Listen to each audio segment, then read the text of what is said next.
CBS News YouGov poll for CBS DFW found you and many other Texans are more upbeat about the state's economy than you are about the national economy.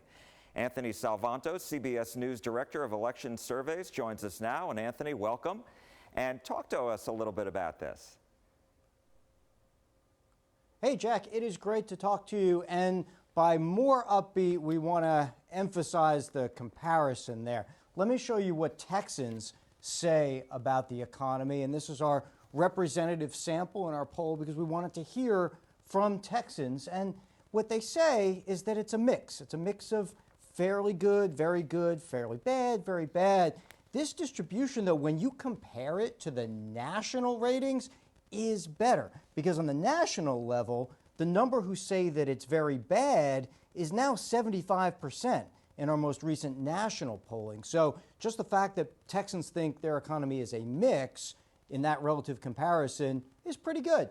Let me show you this other thing, Jack, because I thought it was really interesting. When you look at one of the things going forward that people are talking about, they are more optimistic about the Texas economy at 57% than they are about the national economy. Now, why do Texans feel that way? We'll get into, but that's one of the things that I think stood out in showing how Texans were more positive about their own local economy, their state's economy, than they are about the nation as a whole, Jack.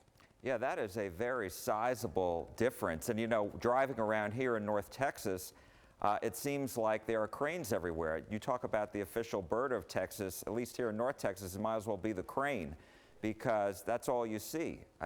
New developments, new buildings going up, corporations moving here all the time. And I'm wondering what people said about all that. Well, I'm glad you brought that up because we asked Texans how they felt about the growth of the state. To your point, right? And we all know it is one of the fastest growing states. Well, Texans told us they thought that businesses moving in, building growth and development were by and large making things better in the state. That popped out for me because it's not something you always hear around the country. You'll often find people who say, well, things are changing too much, too fast. Not in Texas. You've got this majority saying the new businesses and the building and growth are making Texas better. And that helps explain also why they feel more positively about the state's economy, again, relative to the nation, Jack.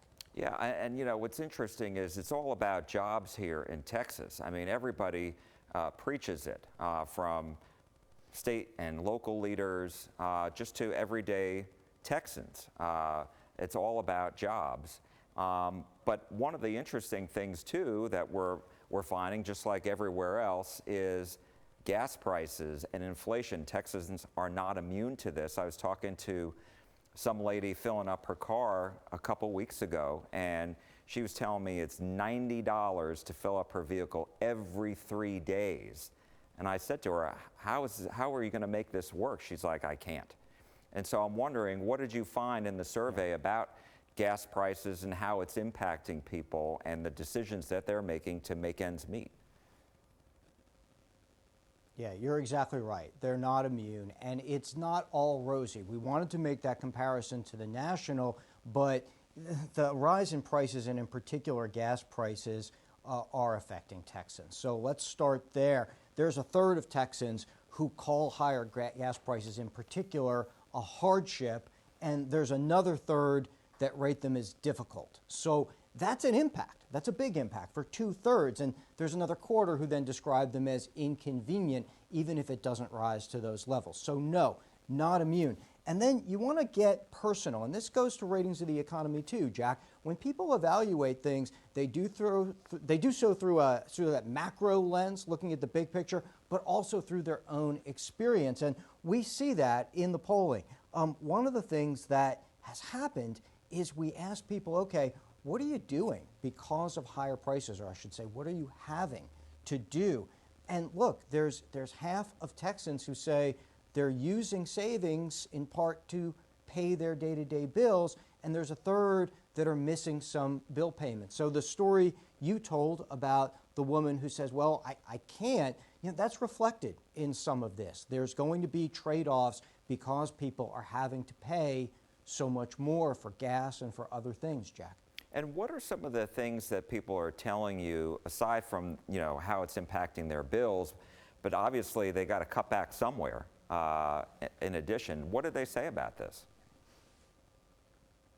Yeah, we gave people a list. What are you doing? And what they told us is discretionary things, cutting back on entertainment. Now, maybe that's not a surprise, but it's certainly a tough choice for people. So you've got 72% there saying that cut back. Trips and travel, a similar number. Again, things that are more discretionary when people start having to pay more for necessities, these are things that get cut back. And again, we find that reflected. And then driving less. Now, some people don't have a choice, but where they have a discretion to do it or not do it, we're finding more than 2/3 say they're driving less.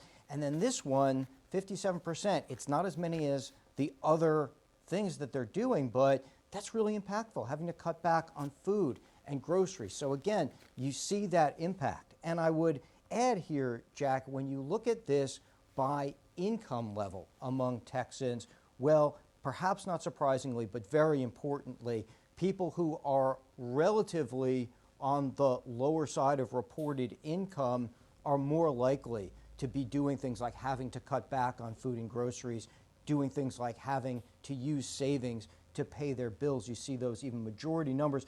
A lot, but less so for people in the higher income brackets. So that's where it's having an impact, and that's where it's having the most impact as Texans tell us how this is affecting their day-to-day lives, Jack.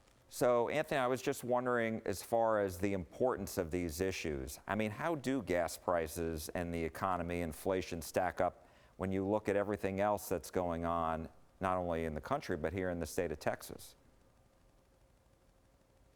In a word, Jack, important. They do rank among or the most important issues for most Texans. And maybe that doesn't surprise because they're things you have to deal with every day. They're things that affect, as you're seeing, other decisions and trade-offs that you have to make in your life. And they're very, very immediate. And we often talk about the way people rate things in any poll. What brings you to an opinion or a decision that you have? Well, sometimes it's what you see out there widely, the reports you see on the news, or people you talk to removed from yourself. But when you're staring at that cash register, when you're staring at that gas pump, and things are hitting you immediately, that's when you start to see a real impact, and it affects how you perceive the wider world and what's going on. So we see that in Texas. We see that nationally as well in the way that people rate things like the economy and why they place it as a top issue, Jack. And my last question to you on the economy is, what impact do you think this is going to have on the November elections? Because, as you know, here in the state of Texas, we've got all our statewide, the governor is up, that's the marquee race.